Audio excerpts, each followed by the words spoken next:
Hi, I'm Sean, I'm Rhonda. and we're excited to be with you today. We want to talk about the similarities between our relationship with God and our relationship with our spouse in our marriage. Marriage is a testimony and a witness of what Christ's relationship to the church and the church's relationship to Christ is supposed to look like. Yeah, we understand in our relationship with God, it shouldn't be distant and shouldn't, be like foreign to us. There needs to be a closeness of relationship there.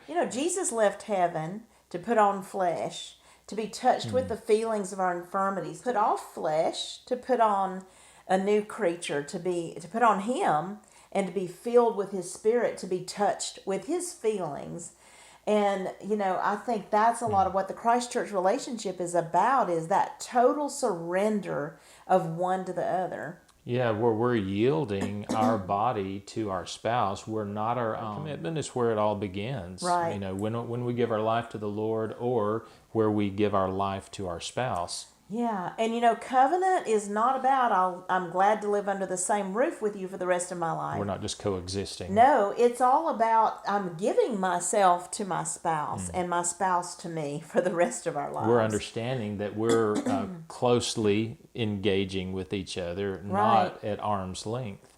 Right. And God doesn't treat us like a doormat. He doesn't make us a puppet. And He's not our genie in the bottle either. And so relationship is respect for who we each are. God allows us to make decisions. We respect His will and boundaries in our lives. Another thing I think about is face-to-face relationship. For us women, that's huge. Yeah. And I think of that as partly our worship with the Lord, our communion and fellowship with the Lord. Many times we are familiar with the saying, the eyes are the window to the soul. And so making that face-to-face eye contact with, not just in our relationship with God, but with our spouse, where they can see into the deepest part of us, where we're not keeping, this closet over here. Well, I don't want you involved in that Right. part of my life. I'm keeping that, in this area, I'm living like a single person. No, Yeah. I'm not going to let you in that area. It's about being vulnerable. Yeah. And about being able to verbalize what's going on inside. And I allow you into my holy place. Yeah. There's the area of being thankful, showing appreciation. You could say worship, right? Adoration. Yeah. And so being Yeah. able to show an appreciation for, I appreciate you in this area, appreciate that you do this, and I'm showing Yeah. value to my spouse. I think a lot of couples do that when they're dating, when the relationship is new.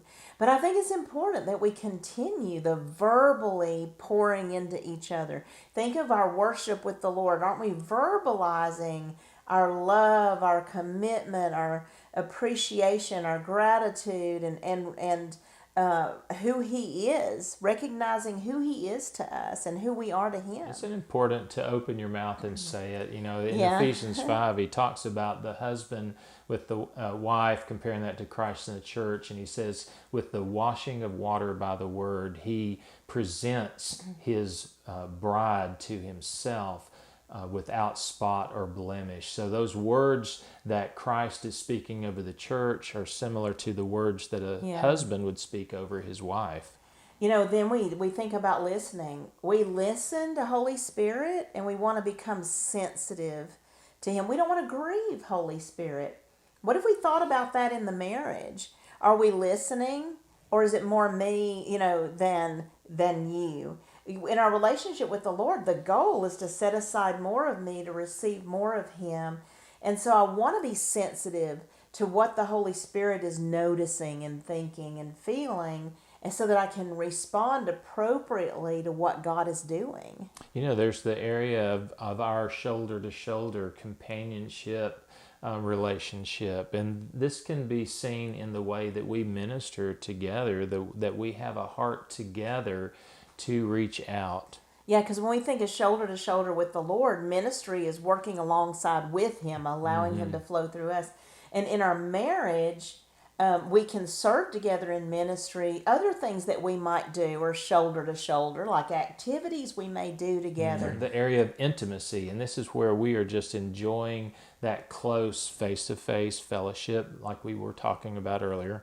Think about our time with the Lord when we enter deeply into His presence and we bask in His presence and we enjoy the feeling of His presence. We can do that in a marriage. This can happen physically, spiritually, emotionally, and all levels of who we are as we share on a deeper and deeper level and we take time to just set aside distractions and other things and just Focus. enjoy each other. Yeah, Yeah. there's the area of growth, and this is involving our meditation on the Word. So we're internally listening and hearing what our spouse has to say, internalizing their words. Yeah, think about our walk with the Lord. It's always growing. We don't just become stagnant.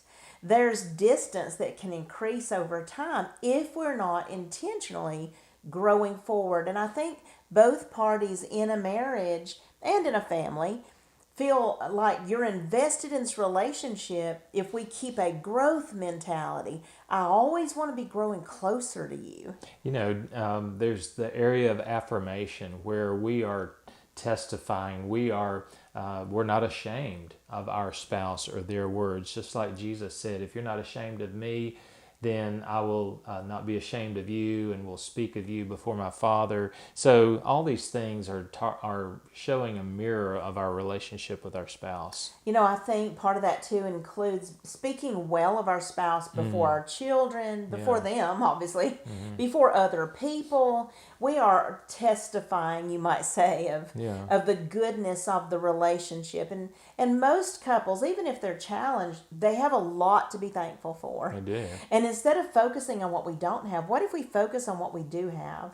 And we're a witness and a testimony of the positive aspect of what's in the picture rather than the negative things of where we're not yet. And there's the aspect in our relationship of focus, like in the Sabbath, right? He said to remember the Sabbath, keep it holy. Well, there's a special kind of rest and focus that takes place in our marriage that's similar to that.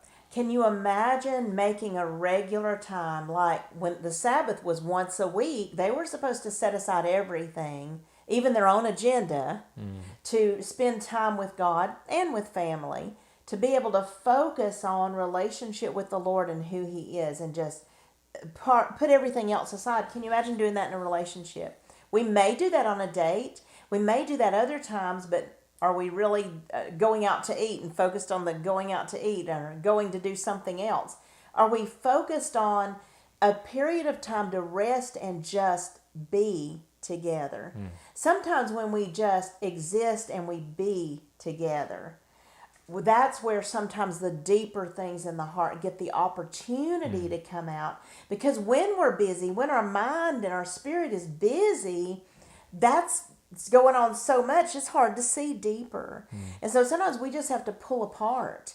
It could be for an hour, it could be for a day, it could be for a weekend where we can commune and fellowship on that deeper level. There's so many things that you can pull out, truths that you can pull out, understanding that you can see when you look at the comparison between our relationship with God and our relationship with our spouse.